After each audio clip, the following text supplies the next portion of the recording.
All right, let's go ahead and get this webinar going. Thanks again so much. You are joining us for today's webinar on student privacy in the era of remote learning. I'm Allison Kowalski, EWA's program specialist. With that said, I'm going to pass it off to our moderator, Emily, and we're going to get started. Thank you, Allison, and thanks everyone for joining this conversation about student privacy in the pandemic. As she said, my name is Emily Tate, and I'm a reporter at EdSurge.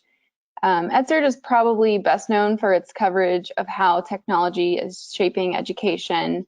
And over the years, I've written a number of stories on privacy, safety, and security, including about the growing use of surveillance and facial recognition technology in schools, the increasing use of apps and social media in classrooms, and probably more relevant now than ever, the risks and unexpected outcomes of teachers getting a window into students' homes through live video instruction. In a year that has been consumed by coverage of COVID-19, racial unrest, job loss, and burnout, I will be the first to admit that student privacy has at times fallen to the wayside for me. It can feel less urgent of an issue as we are grappling with a global crisis that has taken 220,000 American lives and counting. But the reality is that more students than ever before are using technology to not only aid their learning, but sometimes to access it at all. 7 months into this pandemic, millions of students are still doing remote learning every day, and as we head into winter and a lot of uncertainty, it seems plausible that millions more students will return to remote learning soon. So technology is a huge piece of the education conversation right now. And when we are talking about technology, we ought to also be talking about privacy. Our panelists will help explain why that is so important, especially now. So without further delay, I want to introduce them. On this call, we have Beatrice Beckford, who is a parent in Chicago and National Director of Moms Rising, a national grassroots organization that advocates for issues affecting children and families. We also have Adam Burns, the Chief Operations Officer and Senior Research Analyst at Edge Research, and Elizabeth Laird, the Senior Fellow on Student Privacy at the nonprofit Center for Democracy and Technology. Elizabeth and Adam have a presentation to share with you on the findings of their most recent report, which, as Allison mentioned, is embargoed until tomorrow at midnight Eastern Time. So I'll go ahead and turn it over to them before we dive into our discussion. Great. Thank you, Emily, for that introduction. And I want to start by saying thank you to EWA for hosting this conversation.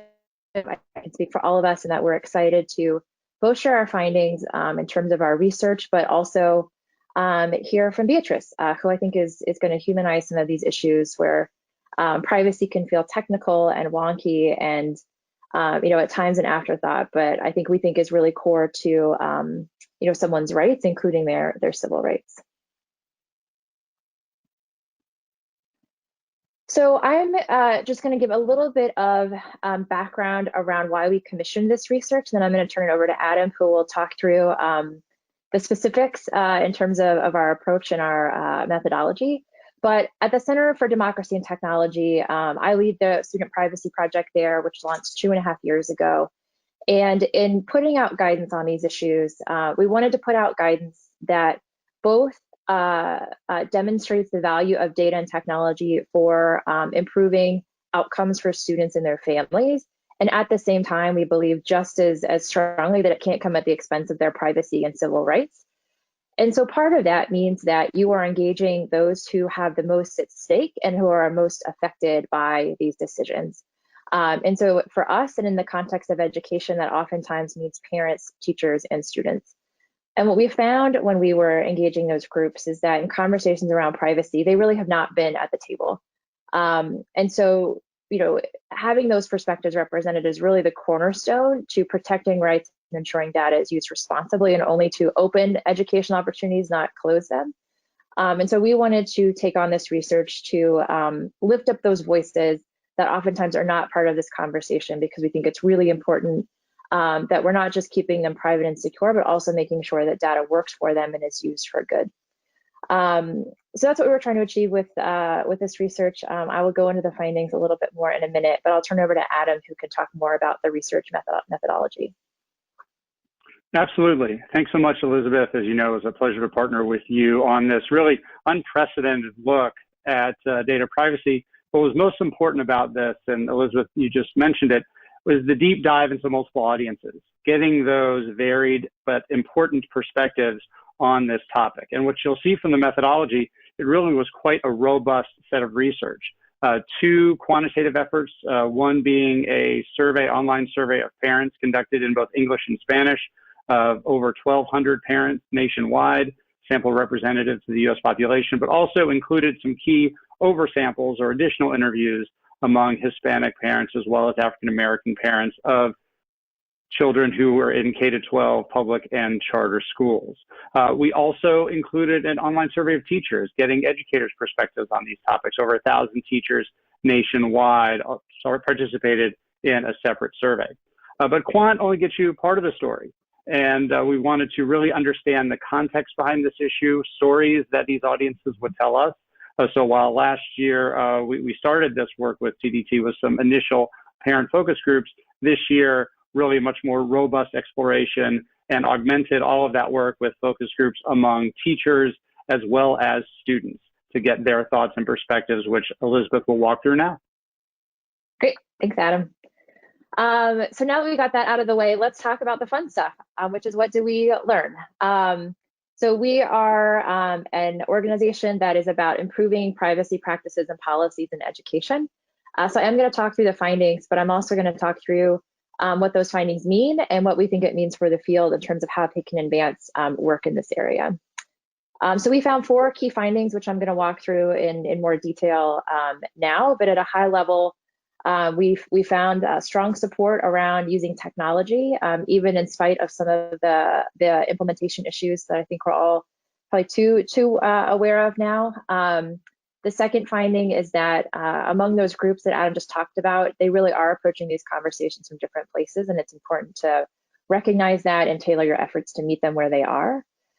We also looked at the digital divide, and this won't be news to those of you who have been covering this issue, but we also found that there is a divide present, but that schools are taking actions to close it.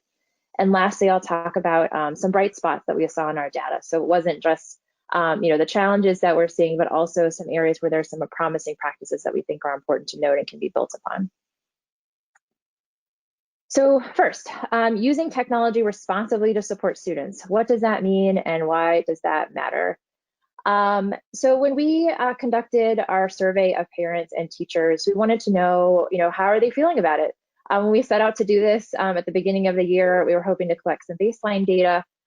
There is nothing that is baseline about this year, and so we really wanted to look at not just general views toward this topic, but also how it has shifted as a result of the pandemic.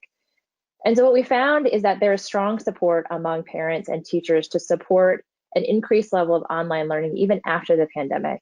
And candidly, this was not something we expected to see. There are a number of stories around some of the challenges of this, and I think we were really curious about what that means for long-term support. And so I think our takeaway from this is that in spite of these challenges, their parents and teachers really do see value in online learning, and the task ahead is to figure out how to do it responsibly, how to protect students' privacy, make sure they're not subject to some of the security incidents that we've seen. And we did see that among teachers, that the percentage of them who are believe that education technology is important has doubled since the beginning of the pandemic. So we really are seeing a trend toward support for this in spite of some of the challenges. And so the call to action for policymakers and practitioners is to make sure that they're supporting the responsible use of that information.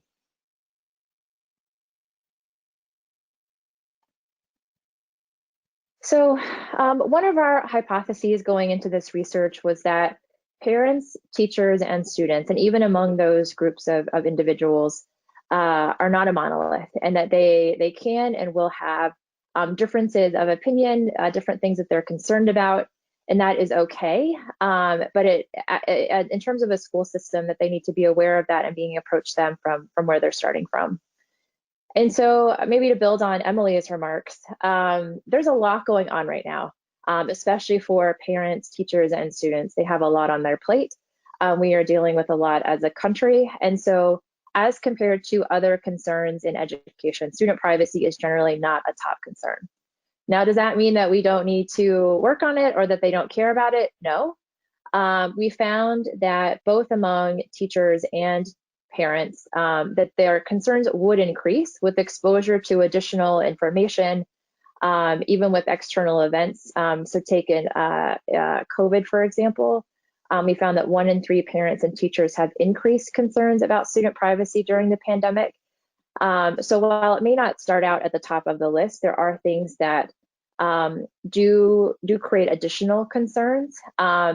And the majority of parents, even though it's not a top concern, they are concerned. 6 in 10 parents, before they're exposed to any information, have some level of concern around privacy. And so the takeaway from this is that these different audiences are entering this conversation from different places. And so, as schools and districts and states seek to work with them and educate them and empower them on these issues, they're entering it from different positions, and so information needs to be customized to accommodate those different starting points. So I'm going to go a little bit deeper into parents, students, and teachers, and specifically what our research showed as it relates to their views toward privacy. So I'm going to start with parents, and I'm going to sort of speak about parents generally, but I'm going to end with that parents are not a monolith. And so the graph you see to the right looks at different demographics and how those views around privacy can be different. But before I get there, I just want to start with some overall findings, which is that, the vast majority of parents, they do trust schools with the information that they are collecting and managing on their behalf. So I think that's important to recognize. But at the same time, over half of parents feel that they are the most responsible for protecting that data. So while they do have trust in school systems, that they're doing a good job with taking care of their child's data, they also feel personal responsibility to make sure that that information is also being kept safe. What we found in addition to that is that parents, they may not know what they don't know. So in spite of trusting schools and feeling responsible, 4 in 10 parents say that schools have never discussed anything with them about how their schools protect information. And in particular among parents, one thing that stood out to us is that overall of the 3 groups, they start off being the most concerned. And as they are exposed to additional information, as this issue is presented in terms of different scenarios that they might encounter or could potentially encounter, we saw their concern increase. So I think what's important to note about this is that, as I said before, parents are not a monolith, but that there really is a role for schools to play in making sure that they are the ones who are being transparent, that they are proactively communicating with parents about how they are protecting their child's data. And if they're getting that information from other places, there's a real potential for their concerns to increase pretty dramatically if schools aren't there to be, reassuring them about how they're protecting their child's data. And so, we also did focus groups among students. And what was interesting about students is that they typically have not thought about privacy, which may not sound surprising. What was interesting is we did ask our teachers, how are you talking to students about this? Are you having these conversations, and how are they going? And so what we found is that over half of teachers reported that they've discussed privacy protections with their students. But when we shared this data with students in our focus groups, they did not recall any of these conversations. So even though teachers may believe they're having them, students either aren't absorbing information in that way, or they may not really be talking about privacy in the way that they think they are. But we did hear students say, once they got more information about it and some of this information was shared, that, they probably should know more about it. So when it comes to parents and teachers and caring adults in students' lives, that there really is an opportunity to help students understand and develop how to protect their own privacy as a life skill. And that with curious young minds, that they would be potentially interested in learning more about that. And so when it comes to teachers, we were really interested in understanding what do they know about privacy, because oftentimes they're on the front lines. Some of the stories around Zoom bombing that have come up as a result of the pandemic, that is a result of the teacher using a tool and maybe not configuring it in quite the right way. But a lot of the privacy issues that we see in education are the results of human error, not necessarily systemic failures. So we wanted to know, what do teachers know about this and how prepared are they to protect students' privacy when they have access to sensitive information about them. And so what we found is that almost half of teachers have not received substantive privacy training. And that means that if you have received something, you've either not received any training or you've just signed a form, but you haven't had meaningful development in terms of really increasing your capacity in this area. And that if you have received training, you're probably not getting it on issues that are really problematic, especially as a result of the pandemic. And so one of them that we looked at in particular was around video conferencing, because that has been a high-profile privacy issue that has been happening in the education sector as a result of the shift to distance learning. And so we found that 65% of teachers report that they're using group video conferencing, but only 19% have actually received training on it. And then you couple that with 86% of teachers reporting that they have expanded the use of the types of technology that they're using during COVID-19, and 20% are using new technology that has not been approved by the school or the district. So here we think obviously that teachers, have a role to play in this, but we need to set them up for success. And so that includes training them, and especially on issues that are not just about legal compliance, but really about how do we use some of the new systems and tools that are happening as a result of the pandemic, but make sure that they are equipped with how to protect student privacy as part of that. So now I'm going to shift to talking about the digital divide and what that means for privacy protections. So, our project is about student privacy. It is also about equity. And how do we support all students in efforts to use data and technology to help them, but also make sure that they're all being lifted up and being set up for success. And so one of the issues that we looked at in our survey of parents and teachers is also the digital divide, which is I think all of you know this, but shorthand for gaps in access, both in terms of internet as well as devices. And so what we found in our survey, which is not surprising, it's what the table in the bottom right corner of the slide shows, is that our data also suggests that there is a divide that is having a negative impact on students and their families. But we also found that schools are stepping up. So we asked about devices and found that teachers are reporting that schools are providing devices at twice the rate that they did prior to the pandemic. So that is significant. And this is probably not surprising. We wanted to look at, what are schools doing and what do parents know about it? Because anecdotally, we've heard that parents are not always aware of the supports that are available to them. And so it's one thing to provide the supports, it's another to make sure they're getting to the right people. And if your issue is one of access and digital divide, making sure you're not just providing the information electronically. And so our results did show that there is a gap, which is not particularly surprising, but is important to note. And so, I think our findings about the digital divide are, there's obviously a lot of conversation, a lot of efforts happening to mitigate it. But we would say two things. One is that those efforts, we need to engage families in those conversations, make sure that they're aware of these opportunities, we're meeting them where they are. But also, when you're providing devices, and I think we'll talk about this a little bit more during the Q&A, but when you're providing devices, when you're collecting data about which families have access to the internet, all of those have privacy implications. And privacy should not be an afterthought when we are working to close that divide. And so I think that's part of what we want to communicate, is that when you're providing devices, how are you making sure that you're minimizing tracking?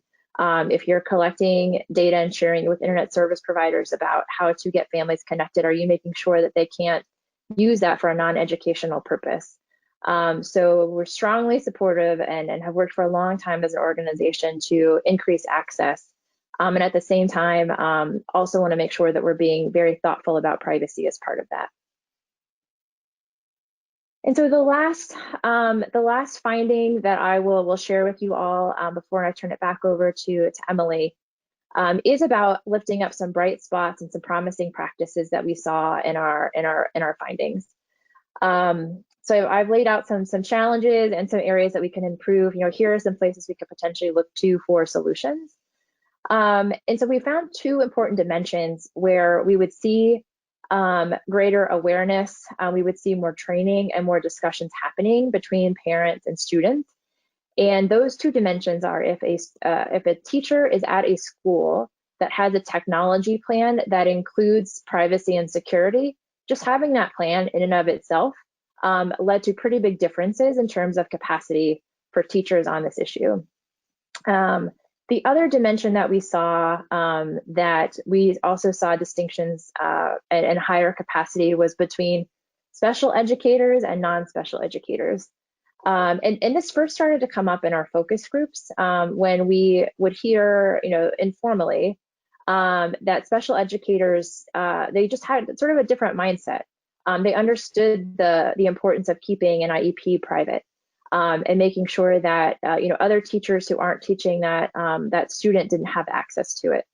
And then we would also hear from some of their peers that if they weren't sure about privacy, they would oftentimes go to special educators to get input and get some advice. And so, in special education and in serving with students with disabilities, sometimes they're not always good news stories, but I think this is one where we do want to highlight and celebrate and recognize that when it comes to privacy, they really have a different mindset that other teachers could really learn from.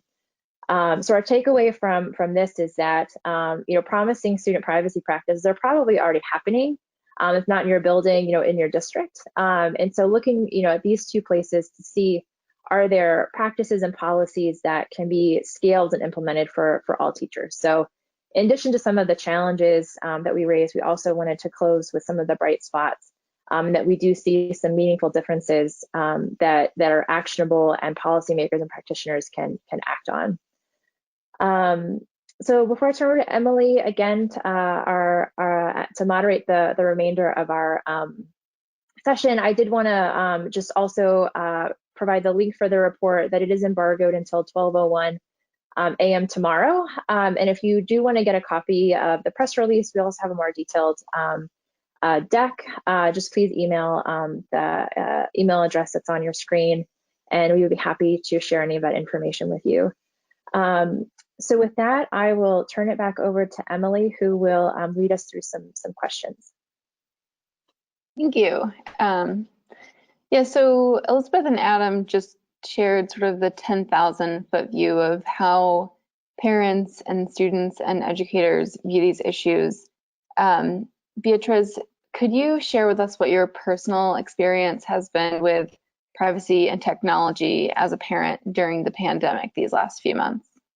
Yeah, absolutely. I mean, it's evolved since last spring. I think when schools had to close last spring unexpectedly, there was one set of parameters around e-learning that was very kind of piecemeal together because none of us were prepared, school districts, educators, families. And now we're kind of navigating a different set of parameters now that school districts have had some time. But I haven't seen any of those parameters really talk about privacy. I'm seeing a lot of conversation and communication from like my children's school, from the school district as a whole, in like community with other parents that I'm in navigating this with as part of like my tribe, having conversations about technology, like the big T of technology.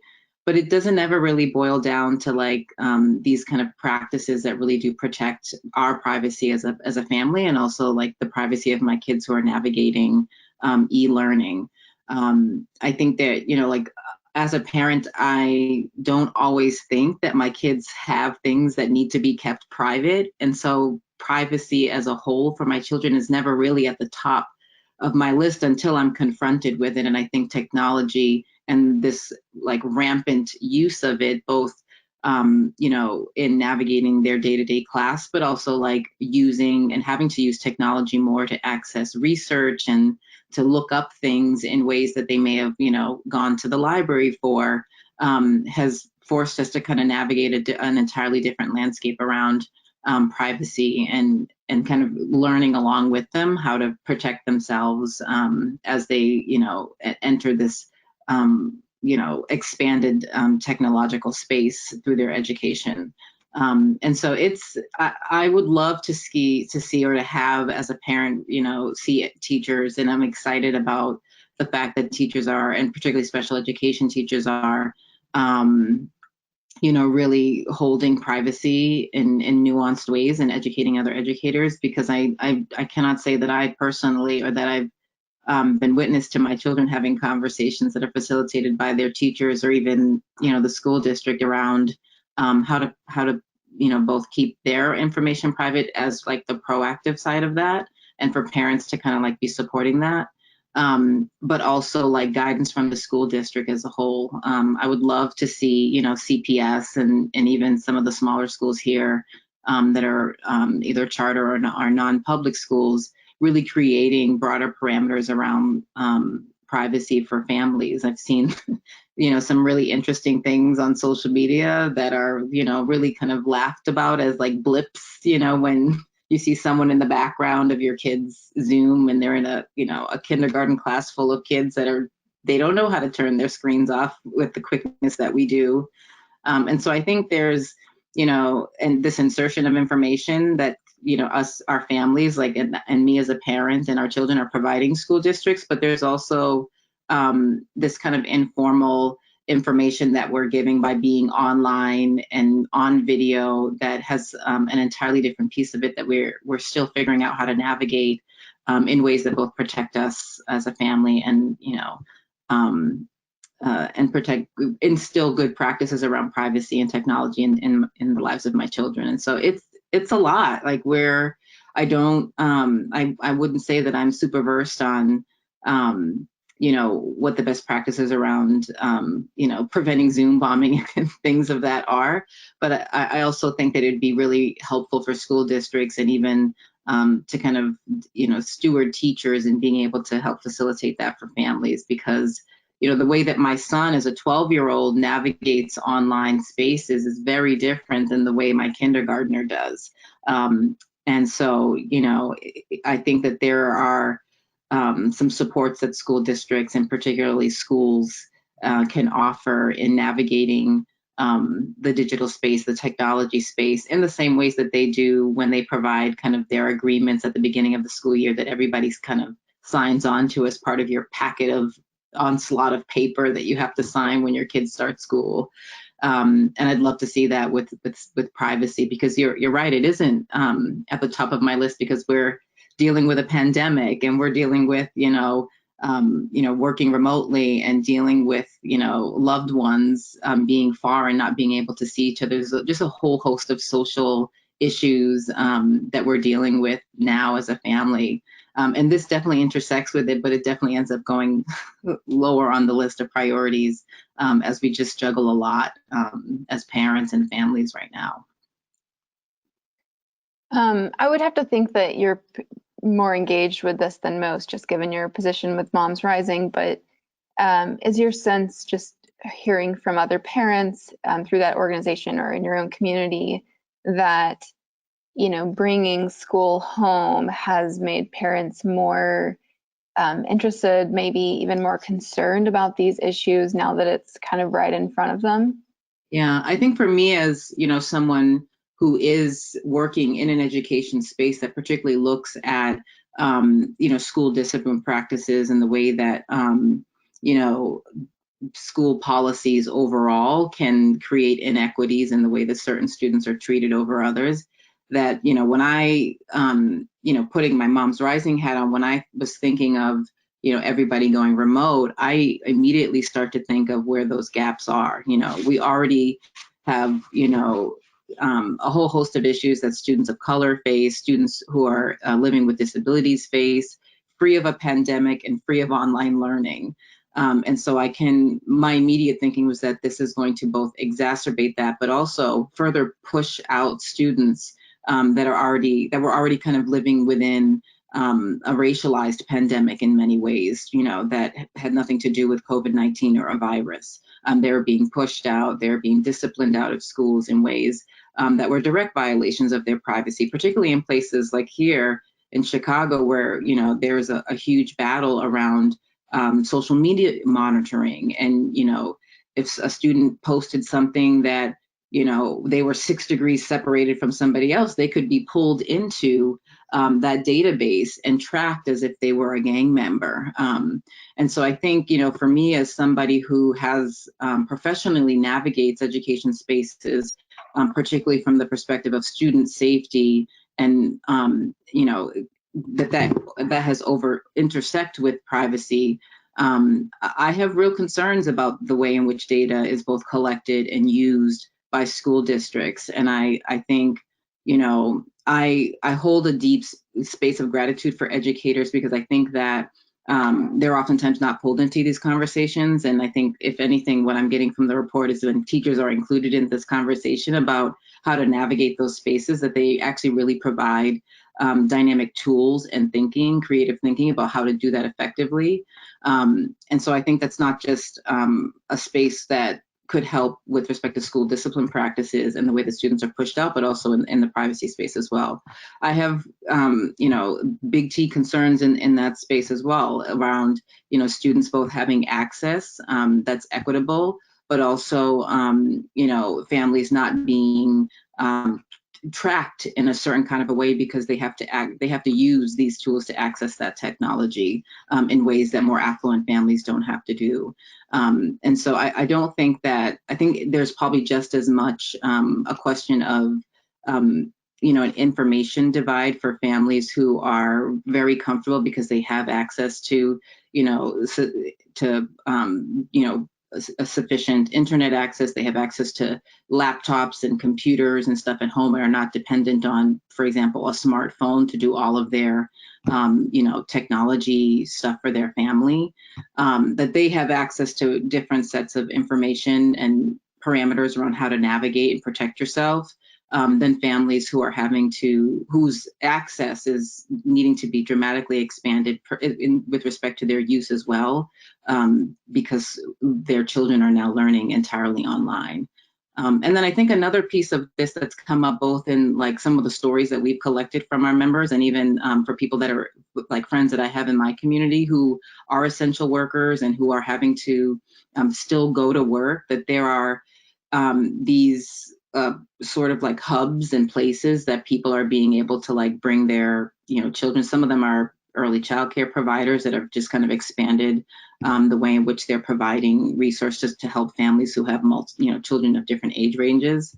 And some are community centers. And so you have children in spaces with people that are not their parents, essentially using technology, but not also being directed or provided tools to help protect themselves or protect their privacy or the privacy of their families, because their family's not present when they're navigating that space. And so I think there's a whole host of conversations that obviously intersect with broader education issues that are deeply steeped in conversations about access to information and protecting privacy of students and families that are not being had. I think that the issues are deeply intertwined, and that there's a lot of ways that people are navigating use of technology and protecting their privacy, given that we're living in a pandemic right now, that I think school districts should be considering and are likely not.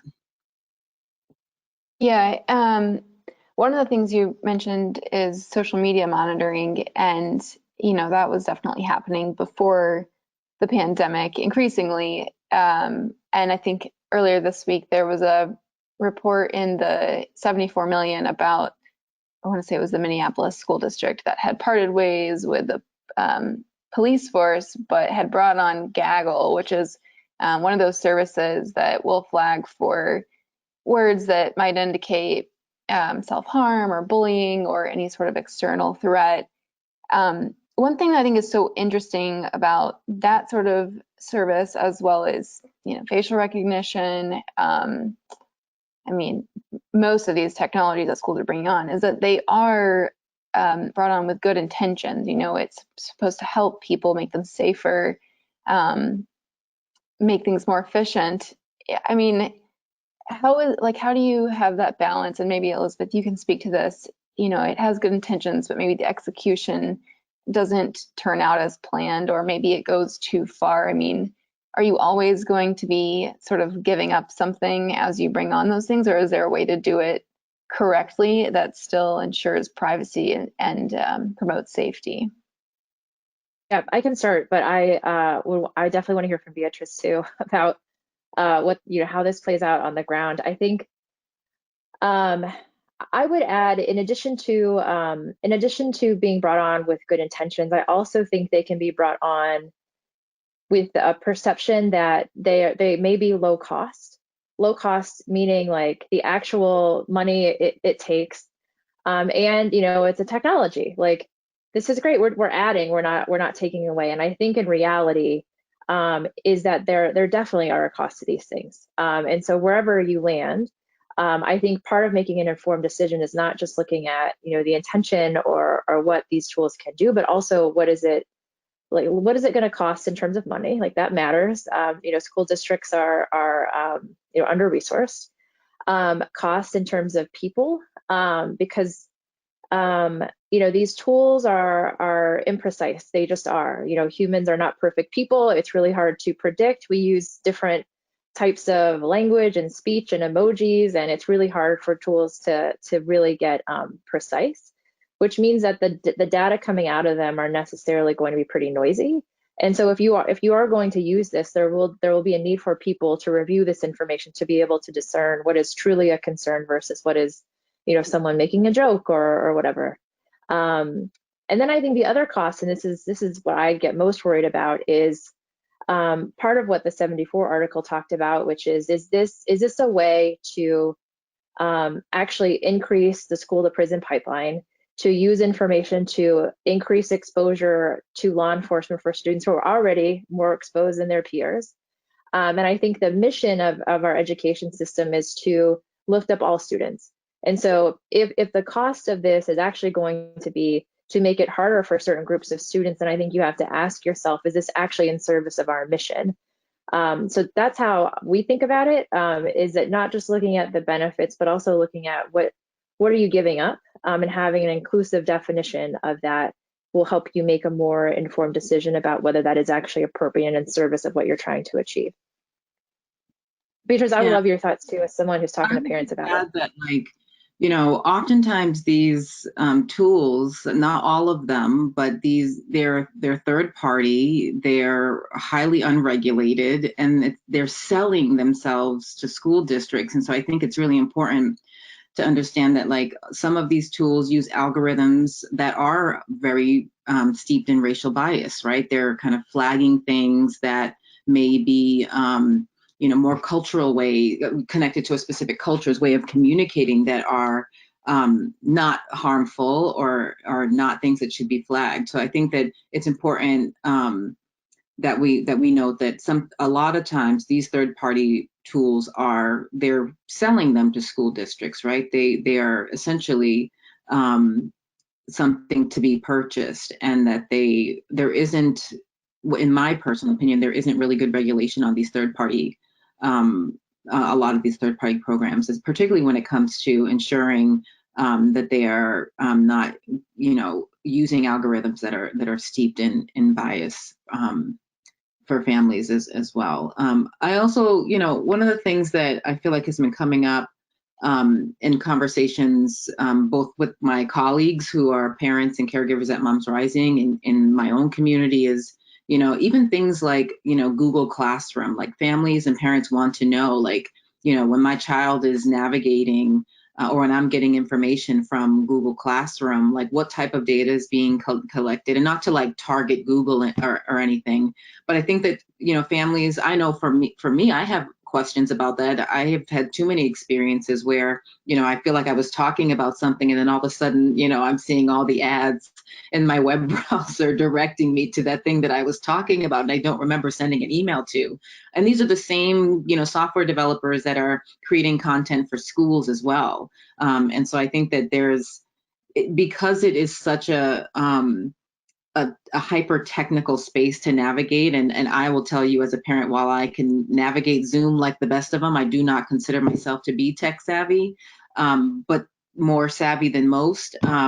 That there's a lot of these types of questions that I think parents just aren't at a space where we know to even ask them, right? Like, oh, they're using Google Classroom. Well, how heavily regulated is Google Classroom with respect to student data and protecting the privacy of the information that's being transferred back and forth? Like, is there going to be some, data leak that happens somewhere and then that, 43 that my kid got on the test because he had the flu that day is now circulating the internet forever?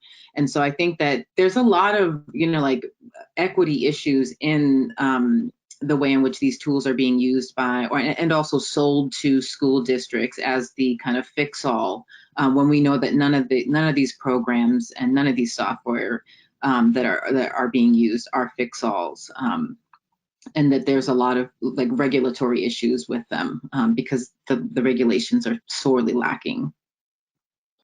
If I could just jump in too, can I just make one connection to the report? It's quick. And I think we see that in our data too, that most parents report schools not having those conversations with them. So parents are just left wondering, like, what is happening with the data? And so we think that schools should be having those conversations to empower parents like Beatrice and others to know what's going on. Yeah, I think it'll help inform what are the questions that we should be asking, because I think sometimes I know there are questions to be asked, but I don't know where to start or which ones those are, because there isn't a baseline of information provided around the tools and the software that we're now using. Also related to the survey, Elizabeth, I think you had mentioned that 86% of teachers responded that they're using more technology than they were before the pandemic. And then 1 in 5 said that they had not gotten it approved by their district. I mean, since we're talking to journalists here, what kind of questions do you think journalists should be asking of either the districts they cover or maybe the technology companies that are really edging into this space? To me, I see, who has access to this data? How long are they keeping it? What is it used for? Like you said, does it align to the mission of the school? What else is there that are kind of those urgent questions that need to be asked? Mm-hmm. Yeah, I mean, I think we last year, and we can send it around as an additional resource, we actually worked with EDGE to do focus groups for parents and what are the kinds of questions that they should be asking of their schools. I think with reporters, I think it is just basic stuff that schools should have answers to. So Emily, to use some of your questions, like who are you sharing data with? Like that should be an easy question that they should have an answer to. And then I think the next question is, how are you making sure that that information is kept protected? And when I think protected, I do think about how long you get to keep it, because one of the concerns in education is that students will develop a permanent record that will follow them around and will be used to limit opportunities for them. And so deletion sounds, maybe even boring, but actually is super important and gets to the heart of what some of the fears are. I also would want to make sure that that data is not being used for other purposes. And that's some of what we've seen is that, maybe a company has data for one person or for one purpose, but then they turn around and use it for something else. And so how are schools making sure that isn't happening? I think access is a really important part of it. And I'll say in general, something can be private, meaning like it's legally compliant, it's limited access. It can be secure, meaning it's really hard to have access to. But it still might not be a good idea. And so I think I would also look at, and I think, some of the technology you've talked about would maybe fit that category, where it can be very private. You can have all the agreements in place, and yet you don't want to be using data that way. And that's why it's so important to engage parents and students in these conversations, and that they are part of that conversation that data is only being used to help them and not hurt them. And I do think that's part of the story that maybe gets missed sometimes, is that we talk a lot about FERPA, and FERPA is just like the floor, it's not the ceiling. Like, I think the North Star is making sure data and technology is only serving students and families, and that means that it's being used responsibly. Something that stood out to me from that story about Gaggle in particular was that not only are they going to be flagging things that could, exacerbate the problem of the school to prison pipeline for brown and black students in particular, but also words like gay and lesbian, or things that reference mental illness. So back to that note about privacy and just the idea of like, why should schools have access to these pieces of information when it, maybe they're not selling that information, but it is that layer of privacy that they might be encroaching on.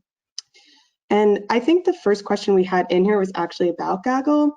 And I was curious, so one of the reporters from the Democrat and Chronicle newspaper in Rochester, Justin Murphy, so are there other programs other than Gaggle? So I know Gaggle has been used pretty widespread, but are there other names reporters should be looking for? And then kind of, Emily, if you have ideas too about like questions to be asking or things, we've kind of flagged some of those ideas here, but I think that's a good thing to bring up. If Gaggle isn't the word in your school district, are there other ones they should keep their eye out for? Emily, you might be able to better answer that question than me. I know you've done a lot of reporting on it. I forget the exact purposes of all of these, but I would say, like, in my head, what goes alongside Gaggle would be, there's Bark, which is like parent monitoring, I want to say. There's Go Guardian, which can allow remote access securely, is another one. I don't think that those are all like the exact same offerings and direct competitors necessarily, but I think they raise some of these kinds of concerns that we're talking about here. Is there something else that one of you knows about? In terms of social media monitoring, there's Social Sentinel is one. And there are others. Those are, I think, if you start to follow some of those breadcrumbs, there is an industry that's being stood up. The connection I would also make with COVID is that, those were they were largely popularized under the school safety umbrella, namely preventing acts of mass violence. And not the same companies, but I also think you're seeing some similar technologies emerge in response to COVID. So in social media monitoring, instead of looking for threats of harm, maybe you're looking for compliance with social distancing. With facial recognition, maybe now you've added in thermal imaging to see if someone has a fever. So I do think that COVID and preventing the spread of a deadly disease is almost the next iteration of these technologies in school safety. And so I think that's also something to look into. But I would just add the caveat, which is, I think it's important to tell the story of some of these new and emerging technologies. I also think there's a story about just like basic privacy hygiene and like how long places are keeping data that are really important. And that, when we hear from families of what they're worried about, it is like keeping data for too long. It's about data being used out of context. And those are the places where you can see like real and direct harm being inflicted on students. So I would also encourage reporting in that area too. Yeah, and I would, maybe this is assumed, but I just want to be like clear about it. When we talk about who has access to data, it's not like, do all of the social studies teachers get to see it, or is it just that student's social studies teacher? It's like sharing it with outside organizations like law enforcement that then, what do they do with it? What are the roles that they have in place for storing or eventually deleting that data? Because I think, like Beatriz was saying too, you kind of put a child in a system that maybe they don't ever get out of at that point. So I just wanted to clarify that. Yeah, that's a good point. Also, kind of off of that idea, if there were, parents who are on here thinking, okay, I'm going to be reporting on this, but also now that I know these things are out there, are there any like spyware or any sort of preventative blocks that students or parents can, put on their computer to prevent these kind of monitoring? Or have you seen like our districts just not allowing those? Kind of as a follow-up to that, is there any way to like opt out of this? I think I'll start. I think I have a question about, and I flagged this just to also bring it back to the report with the really dramatic increase we're seeing in schools providing devices. I have a question, and I haven't seen much reporting or data on it about what is installed by default. And I don't think it came up in this conversation, but was it last week in Chicago? One of the default settings on a program that was being used was allowing, really extensive access in a way that they had to walk back and was, not intentional. And so it would not surprise me if there is tracking happening on these school issued devices that families may not be aware of. So I think if you have a school issued device, I think if I were a parent, I would ask the school what kind of tracking is happening. And then I think generally there are, this isn't like a new issue necessarily. Privacy has been around for a long time. And so we have a senior technologist who works on this project and put out some tips around how you can, both in terms of access as well as devices, try and limit what can be collected and tracked on you. And so that's something we could share as a follow-up to. Great.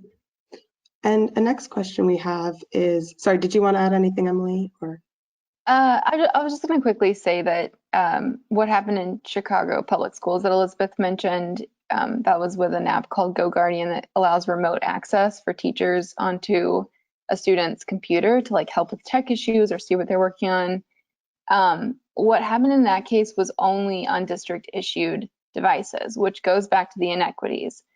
The students who were using their own personal devices at home, they didn't have that risk happening. So the students who couldn't afford that are going to be using district devices, and they're the ones whose privacy is going to be violated in that situation. So it really, this is every issue. It's going to come back to this. I just wanted to flag that.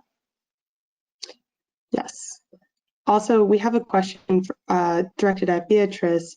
Have you heard any stories of students being disciplined by CPS because of their social media posts during the pandemic? I don't know if I would say disciplined, but there were several high school students in Chicago public schools who created social media pages to document racial inequities and microaggressions of all sorts that they were experiencing at some of Chicago's top high schools. To my knowledge, those students have not experienced any formal discipline in any way, but I do think that it highlights that students are using these tools to speak out on things that they are experiencing prior to the pandemic and e-learning and during e-learning as well. And I would invite, some of the journalists who are participating in this to check out some of those Instagram pages, because I think they're really highlighting a whole host of issues that are only, as Emily and as Elizabeth have said, and that the report highlights, be exacerbated by e-learning and remote learning for sure. But there are, several Instagram pages have been created by high school students who have to highlight some of the issues of racial inequity in some of CPS's top high schools in the city. But not necessarily disciplined, although, this is a tricky terrain because, we did some work to support a campaign in Michigan.